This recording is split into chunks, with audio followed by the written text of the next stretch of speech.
Olá, companheiros de aventura, tudo bem? Sejam bem-vindos a mais um Teorizando com Tsuki. Dessa vez com a review do capítulo 855. E já estreando o equipamento novo, que é esse microfonezinho pequenininho que eu tenho que levantar com a pontinha do pé para vocês verem. Que eu ganhei hoje, um pouquinho antes de eu gravar a review. Os meus chanceleres estavam fazendo mistério, Aí quando eu chego em casa, vejo uma caixinha pequenininha com um microfone de lapela que o meu chanceler Roger, com a ajuda do meu chanceler Augusto, acabaram fazendo isso pra mim, acabaram comprando. Mas se você quer saber mais sobre essa história, entra no grupo Teorizando com Tsuki, que eu gravei um vídeo, porque eu não sabia o que era a encomenda que chegou, e aí eu gravei abrindo a caixa. Esse povo aí é complicado, eu não sei o que fazer com vocês, sabe? Vocês são fogo, né? Eu devia ter suspeitado. O Roger tava falando muito de microfone ultimamente comigo, mas eu fui inocente, nem imaginei.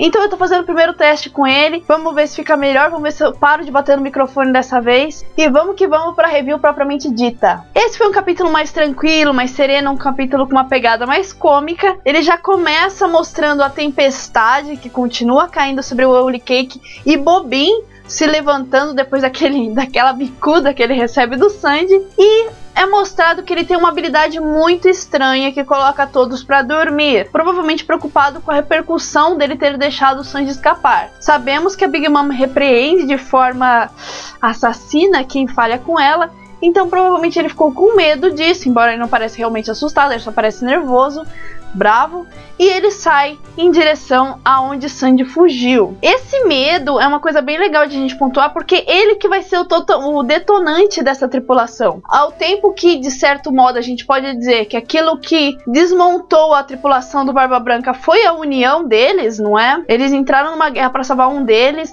e acabaram destroçados. Em contrapartida, Big Mom não, né? É a desunião, é o medo que eles têm dela que vai acabar ocasionando a sua ruína. Isso é bem interessante de a gente notar. Enquanto isso, o Sandy vai lá e corre a todo vapor pro lugar da promessa. Voltamos, né? Esse capítulo fica entre o Sandy e o mundo do espelho várias vezes. Vemos então os reunidos nesse mundo que estão observando a Mama, que está dormindo com o chapéu à la Mickey do filme Fantasia, né?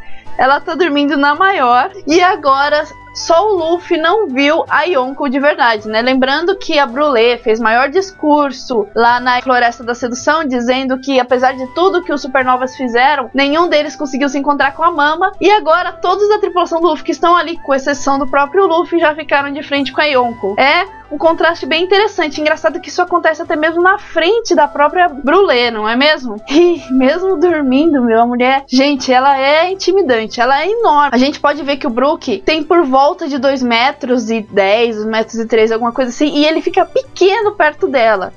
Eu não acho que ela chega até 11 metros, que é a altura de um gigante normal, mais ou menos a altura do Dory ou do Broly, mas eu acho que pelo menos uns 6 ela aparenta ter. E é engraçado também eles elaborarem todo o plano de salvar o Brook enquanto a Big Mom está dormindo, porque isso lembra duas coisas. Isso lembra o próprio Ace que atacava o Barba Branca sem parar enquanto ele estava dormindo, né? Que sem parar assim, né? Que foi uma das tentativas dele para derrotar o Yonko. E também, como o meu chanceler Paulo fez questão de lembrar, que ele até viu um filme sobre isso, também lembra a questão de João e o pé de feijão, né? Que ele espera o gigante dormir para conseguir roubar as coisas dele, né? Se não me engano, o ganso dos ovos de ouro, alguma coisa assim. Foi a referência da vez que o Oda usou nesse capítulo. Então temos uma sequência de várias tentativas de tentarem recuperar o Brook, né? Que ficou muito cômico, mas eu tenho que admitir que eu fiquei um pouquinho chateada quando eu vi tentativa número 1. Aí eu falei, puta, vai ser várias tentativas e o mangá vai ficar inteiro nisso. Isso é ruim? Quando a gente lê o semanal e tem que esperar mais uma semana pra ler o próximo capítulo, e no próximo capítulo vai ter um encontro que a gente tá esperando há muitos capítulos, é um pouquinho ruim sim, mas foi muito engraçado. Provavelmente no anime vai ficar ainda mais engraçado. Mas eu queria ter visto um pouco mais do encontro do Sanji e do Luffy. Mas tudo bem, vamos seguir em frente. Eu quero dar um destaque bem legal pro trabalho de equipe que os Mugiwaras têm nesse capítulo. Mesmo o Pedro e a Carrot estão lá tentando ajudar. Cada uma hora vai um, outra hora vai outro.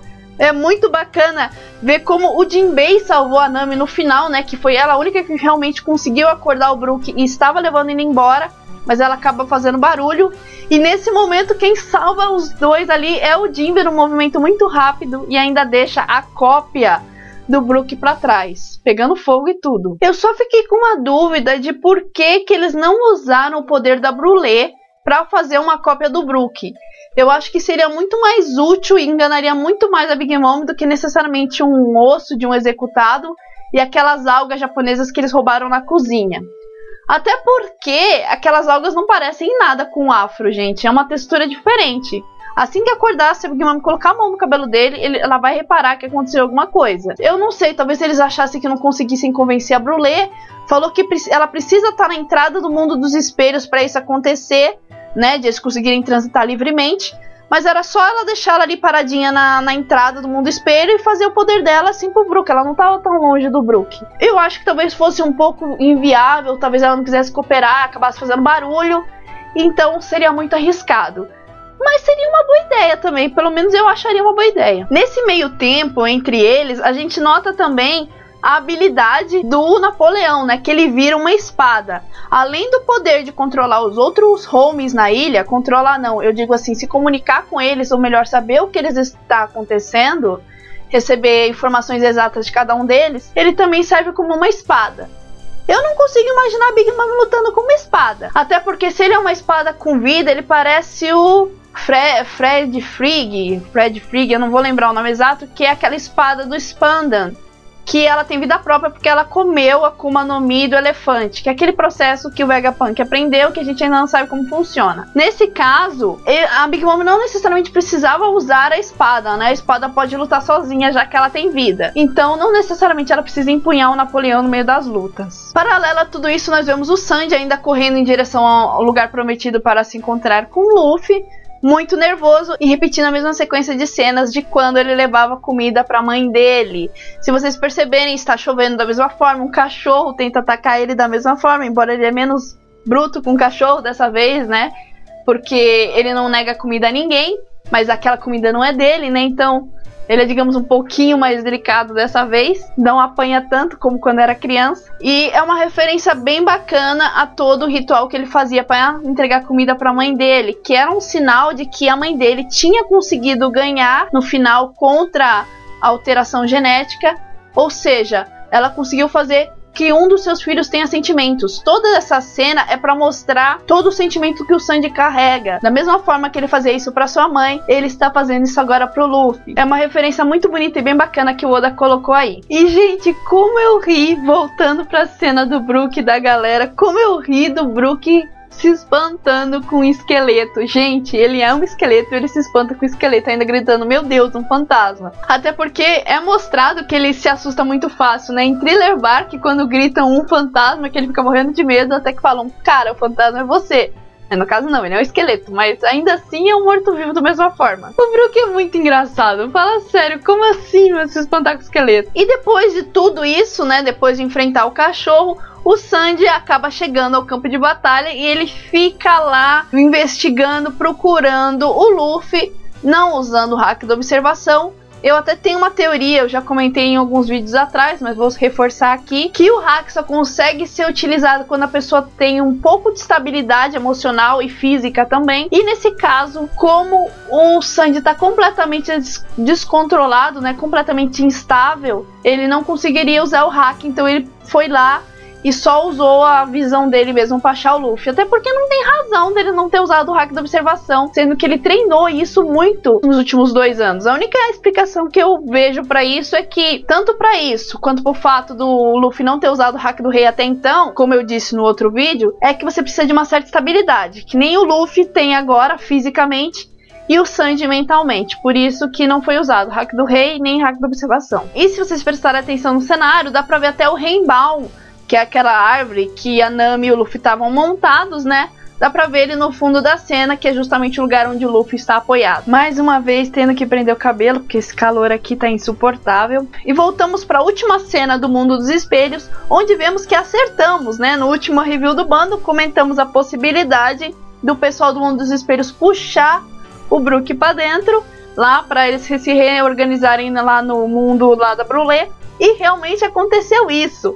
E não só isso, como também o fato de que muita gente estava teorizando de que o Brook tinha escondido as cópias dentro da sua cabeça também acabou se tornando real.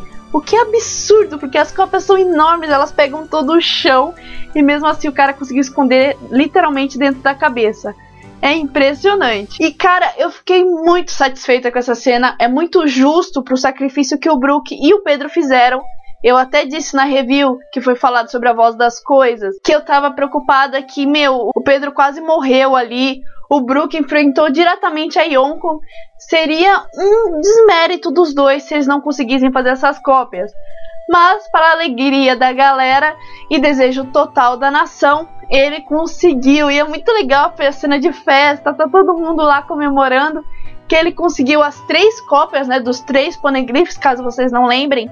É mostrado na sala de tesouros que a Big Mom tinha 3 poneglyphs. E eu tenho que dizer que é muito engraçado o Jinbei, que ele tá ali feliz com todo mundo, embora ele não saiba a razão. Até porque ele não sabe dos Road Poneglyph, ele não sabe que esse Poneglyph, essa cópia que o Brook conseguiu, vai ajudar o capitão dele a se tornar o rei dos piratas. Até porque ele chegou agora, então o Jinbei tá boiando na situação. Mas pensando sobre os papéis em si, eu acredito que eles funcionem como papel carbono. Não sei se vocês conhecem, não sei se utiliza mais, mas é um papel, aqui que eu tinha era roxo, pode ser preto, que você literalmente escreve em cima dele e ele faz uma cópia escura atrás. Isso era utilizado para cheque, era utilizado para desenho, máquina de escrever, entre outras coisas, assim. E foi a impressão que eu tive, como é tudo escuro a cópia, a impressão de que o Brook colocou contra o Poneglyph e esfregou para que fizesse aquelas gravuras. Pelo menos foi a impressão que eu tive. Então, o nosso capítulo acaba com o reencontro de Sandy e Luffy. Reencontro entre aspas, né? Porque só o Sandy vê o Luffy tá lá acabadaço no chão. Vemos um semblante de esperança em Sandy, que fica na dúvida se ele está chorando ou não, porque está chovendo ainda sobre o rosto dele, e uma cena de sofrimento e dor que o Luffy, como o nome do capítulo é, né, o som do estômago roncando, o Luffy tá completamente acabado, ele tá meio que mumificado, porque ele tá com uma fome muito grande. Lembra um pouquinho o começo do arco de Whole Cake, né, a aparência que eles estavam quando o Luffy acabou com toda a comida tentando cozinhar. E também lembra o próprio Sandy no arco do Baratie, quando ele ficou lá 70 dias, 80 dias sem comer. Quanto a isso, eu quero apontar 2 pontos, que é o grande desgaste que o Gear 4 causa e a mudança que Sandy terá depois desse arco. Começando pelo Gear 4, nós podemos ver que o Luffy ficou 11 horas lutando com o Cracker. E ele ficou 11 horas comendo bolacha, biscoito, ou seja lá o nome que vocês deem para aquela coisa que o Cracker fabricava. De qualquer forma, ele ficou nessa luta imensa e comeu o tempo todo até que ele ficou com aquele barrigão. Até que ele usou o Gear 4 e pouco depois, como a própria Nami apontou, um pouco depois ele começou a voltar para o tamanho normal. E pouco mais de 1 hora depois, 2 horas, que foi ele saindo da Floresta da Sedução, certo? Eles encontrando o Sandy, brigando com o Sandy, brigando com o Exército da Fúria e sendo presos, deve ter acontecido por volta de 1 hora, 2, por aí. Nesse período de tempo, mesmo ele tendo comido por 11 horas, ele ficou com fome, ele ficou morrendo de fome, como a gente pode ver no final desse capítulo.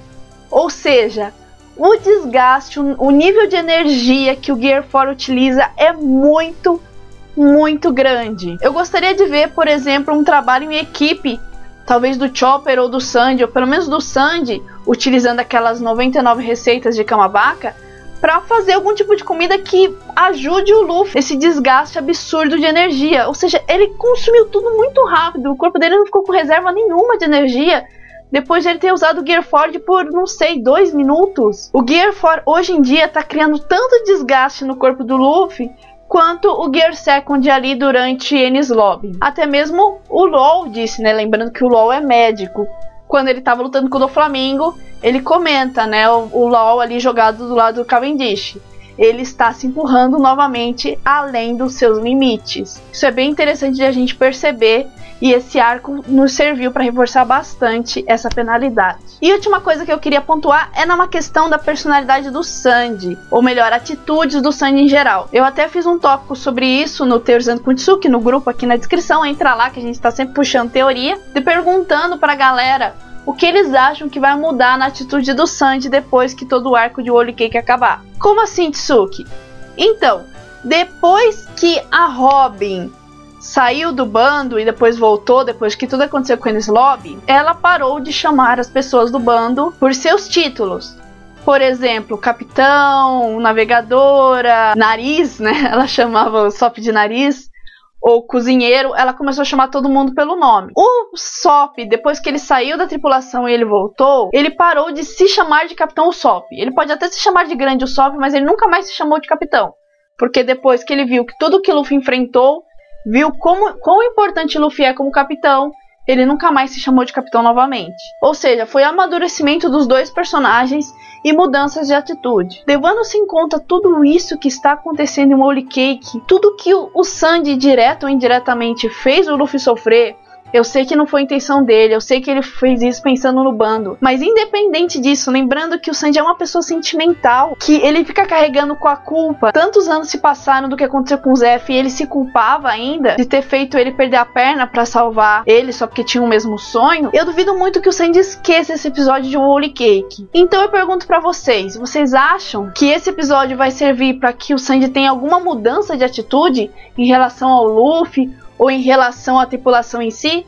Eu só fico com um pouco de receio que ele fique com uma, digamos assim, lealdade mais cega para com o Luffy, como é o Zoro, por exemplo, que dificilmente acontece, mas dificilmente ele nega alguma coisa que o Luffy fala, ou ele discorda do Luffy. Aconteceu em Enies Lobby no finalzinho sobre a volta do Sop, mas é raro de acontecer. O Sandy sim, geralmente discorda do Luffy, embora depois do time skip isso também ficou um pouquinho menor. Mas normalmente o Sandy tem essa posição mais questionadora. Será que isso que vai acabar depois de Whole Cake? Então eu gostaria de saber a opinião de vocês. Então é isso, gente, o vídeo fica por aqui. Eu espero que vocês tenham gostado. Não se esqueçam de conferir aqui embaixo na descrição links dos meus parceiros, meus companheiros, meus líderes de frota. Se inscreva no canal caso você ainda não é inscrito, que é muito importante. Não se esqueça de conferir os últimos vídeos do canal que aparecem aqui em cima. Se você está vendo pela televisão, confira os vídeos indicados que aparecem aqui embaixo. E também do site Teorizando com Tsuki, DeviantArt e tudo mais. Então é isso. Muito obrigada e nos vemos no mar.